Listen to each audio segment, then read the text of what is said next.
Hello friends, welcome एक बार पुनः आप सभी का आपके अपने यूट्यूब चैनल में। उत्तर प्रदेश जीडीएस से रिलेटेड चर्चा करनी है। साइकिल 2 की वैकेंसी है। वैकेंसी कुछ 3,951 के लगभग है। सिलेक्शन प्रोसीजर क्या रहेगा और क्या कुछ नई चीजें हैं इसमें अपन हर बिंदु पे चर्चा करेंगे। कैटेगरी वाइज कितनी पोस्ट है और क्या कट ऑफ जा सकता है, उन सारे बिंदुओं पे चर्चा करेंगे। वीडियो में अंत तक बने रहिएगा क्योंकि हर एक चीज ऑथेंटिक और बेहतर ढंग से बताई जाती है। यहाँ पे आपके लिए बता दें कि 3,951 पदों पर जो ये भर्ती आई है, इसमें अनरिजर्व के 1814 पोस्ट हैं और ओबीसी के भी अच्छी भरमार है। 1000 पोस्ट ओबीसी के हैं। ईडब्ल्यूएस की बात करें तो 314 वहां पे हैं।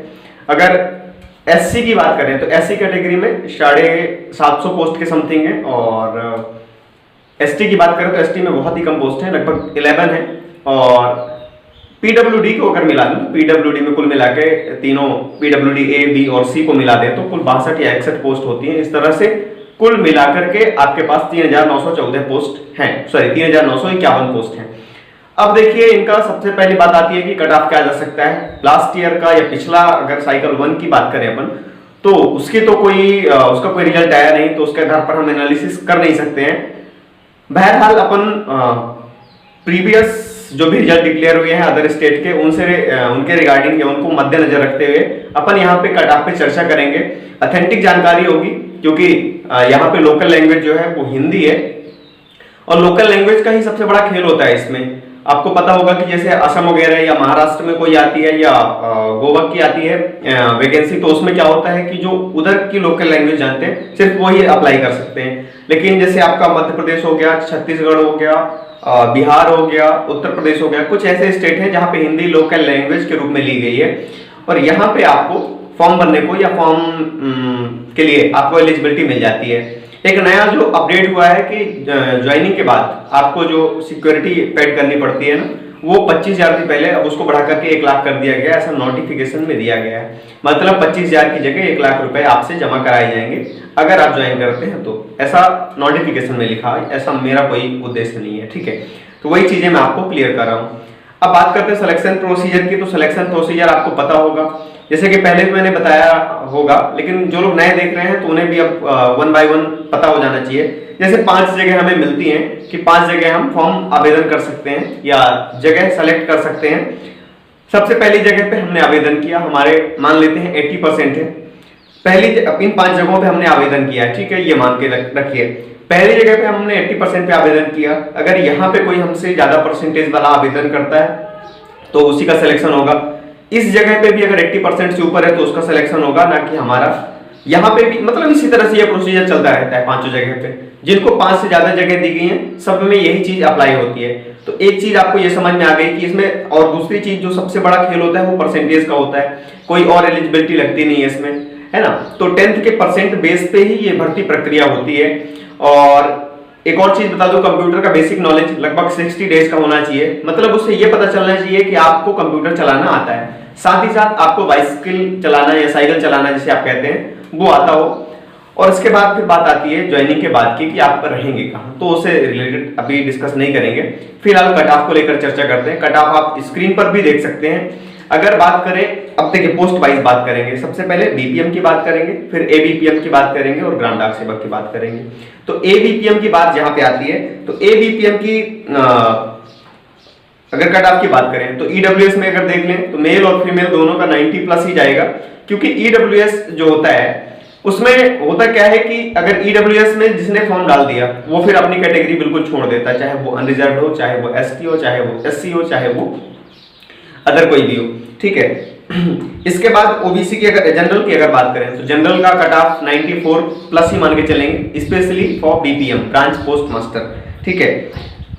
यहाँ पे ओबीसी की अगर बात करें तो 91 और 91 मेल कैटेगरी के लिए और 90 मिनिमम इतना होना चाहिए। इसके बाद ही आप उम्मीद लगा सकते हैं, इससे कम में बिल्कुल भी उम्मीद नहीं लगा सकते हैं। एक और महत्वपूर्ण चीज मैं आपको बताऊंगा लास्ट में कि क्या कुछ पॉसिबिलिटी होती है जिसके कम परसेंटेज होते हैं, कैसे उनको भी सिलेक्शन मिल सकता है। ओबीसी की बात कर ली हमने 91 और 90, और इस तरह से एसटी की अगर बात करें तो एसटी की पोस्ट बहुत कम है, इसलिए आप ध्यान रखिएगा कि 88 प्लस रहेगा मेल का और 85 प्लस फीमेल का रहेगा। सिर्फ 11 पोस्ट हैं ऑल ओवर इंडिया कह दें एक तरह से, या फिर यूपी कह दें, ठीक है, क्योंकि इसमें एमपी, सीजी, बिहार सभी जगह के कैंडिडेट फॉर्म भरेंगे। एससी की बात करें तो 80 और 78 मान सकते हैं, 80 मेल कैटेगरी के लिए और 78 फीमेल कैटेगरी के लिए। आगे बढ़ते हैं एबीपीएम के लिए, असिस्टेंट ब्रांच पोस्ट मास्टर। अच्छा, इसके पहले मैं एक चीज आपको और क्लियर कर दूं कि जो ब्रांच पोस्ट मास्टर की सैलरी होती है ना, सबसे बड़ा इशू होता है कि हमको मिलेगा कितना ज्वाइनिंग के बाद, जिसके लिए सब भाग दौड़ करते हैं। तो अगर आप 4 घंटे काम करते हैं तो आपको 12,000 रुपए की सैलरी दी जाएगी, और अगर आप 5 घंटे काम करते हैं तो 14,500 रुपए की सैलरी आपको दी जाएगी ब्रांच पोस्ट मास्टर के रूप में। एबीपीएम की बात करें तो अगर आप 4 घंटे काम करते हैं तो आपको सैलरी 10,000 मिलेगी, और अगर आप 5 घंटे काम करते हैं तो आपको 12,000 की सैलरी वहां पे मिलती है। एबीपीएम के कट ऑफ की बात कर लेते हैं। 92 और 91 जनरल के लिए कम से कम ये मिनिमम है, मैं ये नहीं कहता हूं कि ये फिक्स ही रहेगा, ऊपर नीचे हो सकता है 1-2% का। 88 और 85 यहाँ पे अपन मान के चलते हैं ओबीसी कैटेगरी का, ओबीसी का मेल का 88, 85 फीमेल के लिए, और इसके बाद 83 और 80 एसटी कैटेगरी के लिए सीटें बहुत कम है, ये चीज आप ध्यान रखिएगा। एसटी के लिए, एससी का मान के चलते हैं 78 to 75, मतलब 78 से 75 या 75 से 78 के बीच परसेंटेज, या इससे कम तो नहीं होने चाहिए।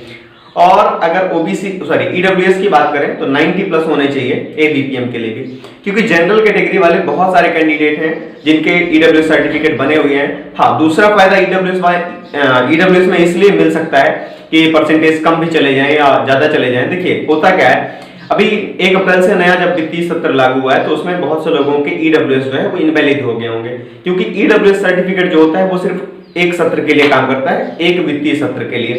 तो अभी नए बने नहीं होंगे क्योंकि लॉकडाउन चल रहा है, और जिसने जो जितना जल्दी बनवा लेगा वो उतना ही फायदे में रहेगा, तो ये एक फायदा मिलेगा आपको, एक्स्ट्रा बेनिफिट।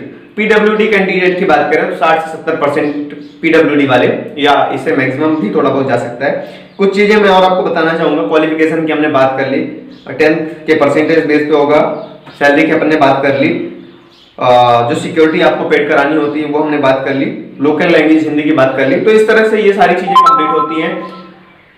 इससे संबंधित अगर आपको कोई क्वेरी है तो मेरा कॉन्टेक्ट नंबर है, व्हाट्सएप कॉन्टेक्ट नंबर है 7869336489, 7869336489।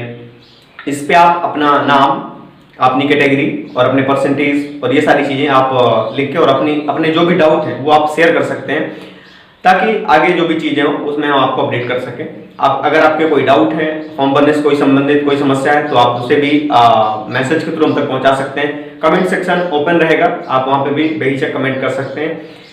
उम्मीद करता हूं कि आपको ये कंप्लीट इन्फॉर्मेशन जो भी जानकारी बताई गई यहाँ पे वो पसंद आई होगी, और पसंद के साथ साथ तो ठीक है क्योंकि ऑथेंटिक जानकारी बताई जाती है। जुड़े रहिएगा क्योंकि आगे जब भी रिजल्ट आएगा तो उसकी अपडेशन आपको इसी चैनल पे मिलेगी, ना कि किसी और चैनल पे। Thank you so much. मैं विदा लेता हूँ आज के इस वीडियो से, और जय हिंद, वंदे मातरम। अपना प्यार और सहयोग बनाए रखिएगा, ज़्यादा से ज़्यादा सब्सक्राइब कीजिएगा, शेयर कीजिएगा सारे ग्रुप्स में। Thank you so much. जय हिंद।